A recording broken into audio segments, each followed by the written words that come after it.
Welcome to session 2 of Auditing 304, Corporate Governance and Auditing.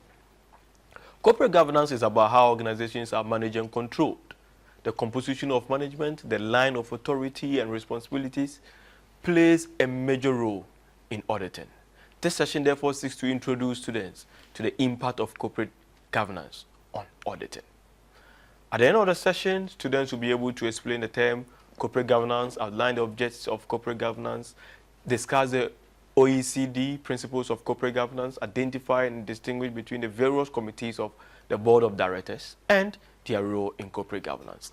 This session covers the following topics: corporate governance, object of corporate governance, the OECD principles, the role of the board of directors, committees of the board, and the audit committee. To read more on this, consult the recommended text, chapter 1 of Solomon, that is Corporate Governance and Accountability, 4th edition. Also the session slides and other auditing and textbooks that will be available to students. Corporate governance, what is this? Corporate governance is a system by which business or corporations are directed and controlled. It involves the evaluation of the responsibilities of directors, the composition of the board of directors, the board committees, internal and external audit. It encourages the running of organization efficiently in the interest of all stakeholders. Corporate governance exists broadly due to agency problem. That is the problem that exists between managers and shareholders in terms of the resources of the organization. Sometimes managers may want to go things about their interests, but the shareholders, the company belongs to the shareholder or the entity belongs to the shareholder, and therefore wants things to be done in their best possible way. But this does not always happen, so corporate governance comes in to help in this situation. Okay, now let's look at the objects of corporate governance. One is to ensure that organizations are strategically positioned to achieve its aims, to promote the effective monitoring of management by the board of directors, to ensure accountability of the board of directors to all stakeholders, and to also to ensure that board of directors are composed of by competent individuals. And further, to promote the balance of power and to also ensure an efficient and effective system of risk management to ensure a fair remuneration system. Now let's turn our attention to the OECD principles of corporate governance. These principles are to see to the strategic guidance of the company, the effective monitoring of management by the board, and the board's accountability to the company and the shareholders. The OECD principles have 6 main principles that is of interest: ensuring the basis for an effective corporate governance framework, the right of shareholders and key ownership function, the equitable treatment of shareholders, the role of stakeholders in corporate governance, disclosure and transparency, and the responsibilities of the board. Now let's look at the governance of companies as posited by the OECD principles.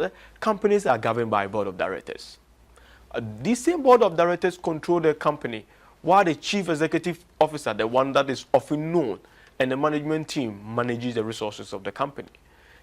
Mainly, there are 2 main models of the structure of the board. We have the 2-tier board and we have the unitary board. The 2-tier board. Here we are saying that there is the executive board and there is the supervisory board. The executive board is made up of management of the company. That is the part of the board that is made up of, that runs the day-to-day affair of the company. And then the supervisory board oversees the part of the board called the executive board that manages the activities of the organization on day-to-day basis. Normally the supervisory board are made up of representatives of employees, investors, and other stakeholders. Unlike the 2-tier board, the unitary board is made up of 1 but have 2 main categories. They form as 1 board, but we have the executive board and then the non-executive board as the 2 categories under the unitary board. The executive board are the directors who occupy functional positions in the company, easily known as management. Here they are employees of the organization. But the non-executive board are made up of directors who are not employees of the company. They exercise oversight of the actions of management. So looking at here, basically the two-tier and the unitary board are almost the same, but in unitary board, the two form as one main board, but in the two-tier, there are two separate boards doing basically similar things, whilst the executive manages, the supervisory board oversees the work of the executive. The role of the board, as they assume responsibility of leadership and control of the entity, direct and supervise the corporate affairs, make decisions in the interest of organization, review and guide corporate strategy, select, compensate, monitor, when necessary, replace key executives and oversee succession plan, review key executive board and board remuneration. So basically, the board is in charge of the corporations and they run every aspect of the corporation, but they report to shareholders, mainly or mostly on general meetings.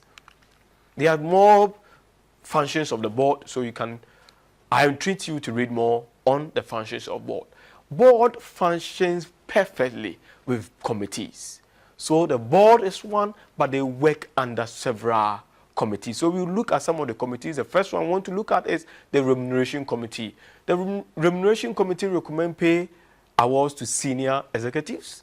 The risk management committee initiate policies on identifying, assessing, and managing financial, business, and operational risks in companies with assistance of internal auditor. The nomination committee recommend the appointment of candidates for board and senior executives. The audit committee, very important part committee, and very interested in this committee because it forms part of auditing. They are to liaise with auditors and the main board. It is a stock in the world currently. Most stock exchanges require that all listed companies have an audit committee made up of at least 3 non-executive board members who are to review the work of external auditors. At least one member of the committee must have a recent and relevant financial experience or be financially literate. The functions, what are the functions of the audit committee? One, we're saying that they monitor the integrity of financial statement. 2, they review companies' internal financial controls, monitor and review the effectiveness of internal audit functions, make recommendations for appointment and removal of external auditors and their remuneration, review and monitor external auditors' work, independence, objectivity, and the effectiveness of audit process, review and arrange for confidential reporting by employees and investigation of possible improprieties. There are several other functions of the audit committee, and I will entreat you to read more on that. Looking at all this, is the audit committee an important committee board must form? Yes. So let's look at some of the advantages of the audit committee of the board. Increasing public confidence in the credibility and objectivity of published financial statement, assist non-executive directors in meeting their responsibilities in respect of financial reporting, strengthen the independent position of a company external auditor by providing an additional channel of communication, improve the quality of management, accounting, being better placed to criticize internal functions. But it comes with certain disadvantage too. I fear that their purpose is to catch management. Non-executive directors being overburdened with so much details, and it's serving as additional costs in terms of time and money. Wonderful. We've managed to go through the second session, and I'm sure you followed it. Don't forget, consult the recommended text and read more.